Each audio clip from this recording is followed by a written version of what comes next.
Hey everyone, so this is a tutorial on how to how to create your Windows to Worlds project. The first thing you're going to do is make sure to get your documentation on your slides done.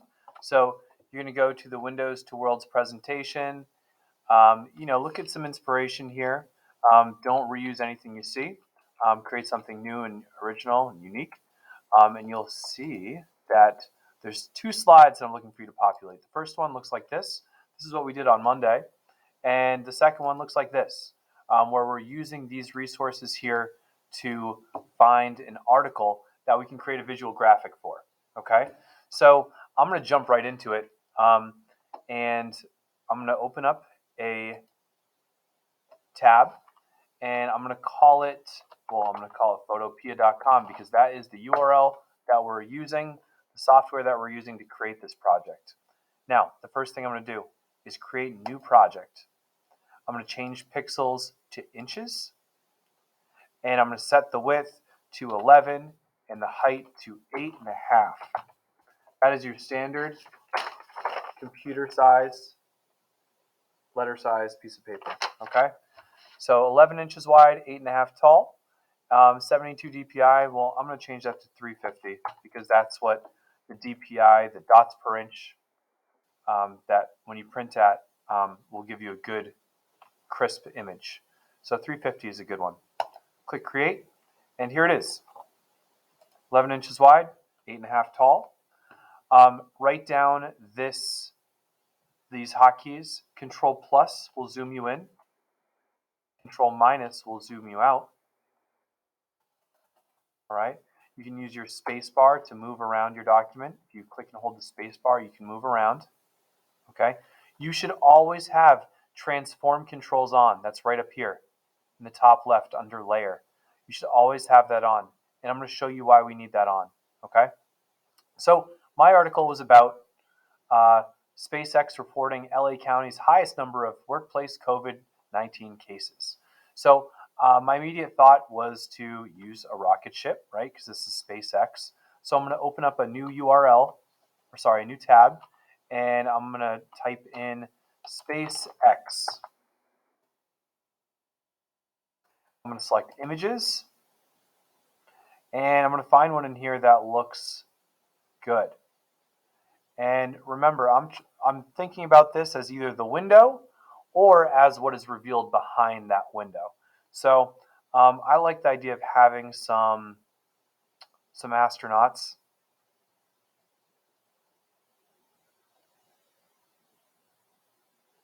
And I want to make sure it says SpaceX in there too. Let me see. SpaceX astronauts. There we go. Say SpaceX behind them somewhere, hopefully.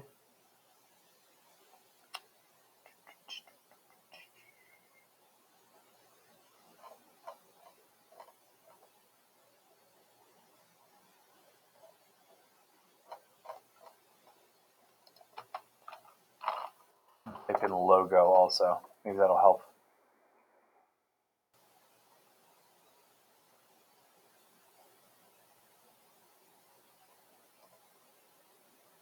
I'm going to change my idea. Right, your idea can evolve a little bit. I'm going to take this one here, this image.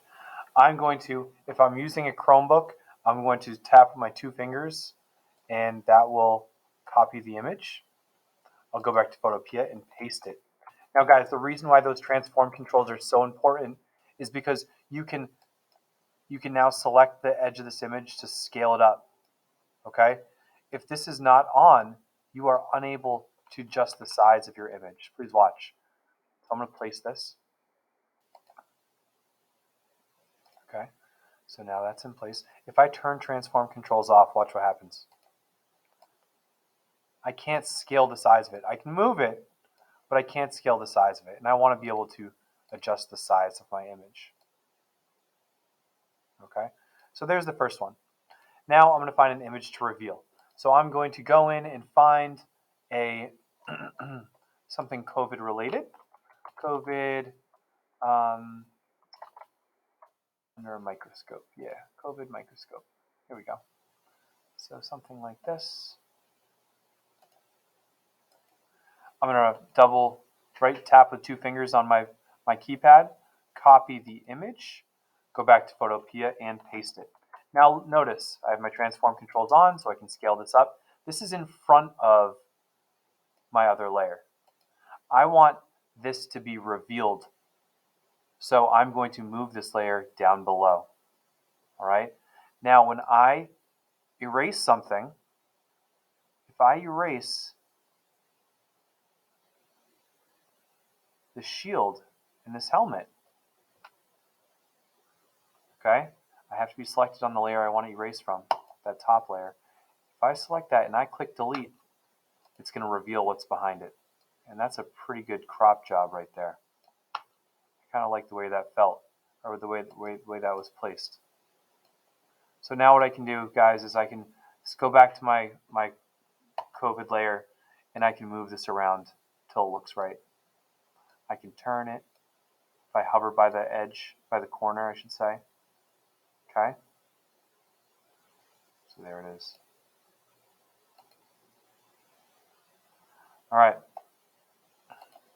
Cool. Now, if you want to get really fancy, folks, you can select that top layer and apply an effect. So if I go down to the bottom, I have this selected. Go down to the bottom, click Effect and Drop Shadow. It's going to apply a drop shadow to that window.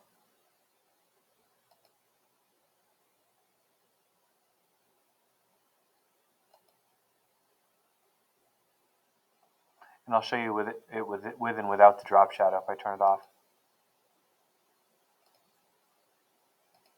Without and with. Just adds a little bit more space. There we go. That's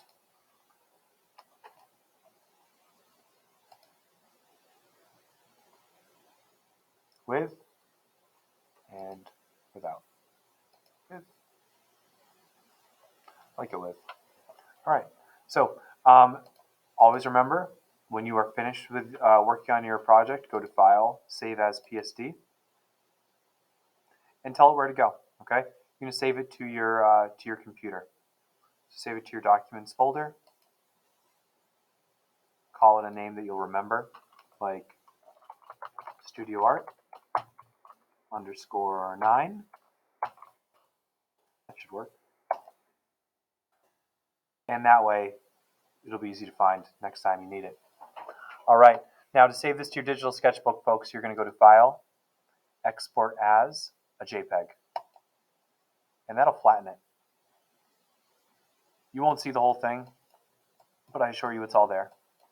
So I'll click Save. And here it is showing up in my browser. See that? Right here. And I can literally drag this from here into my digital sketchbook. Please watch. Just like that. Okay? It's that easy. Guys, a lot of hotkeys, a few steps, not too bad. If you use this tutorial, you should be just fine. And if you have questions, as always, you can ask me. All right, folks. So this is what we will be working on tomorrow in class. Tomorrow is Wednesday, the 22nd. And let me know if you have any questions. All right. Have a good evening. Bye-bye.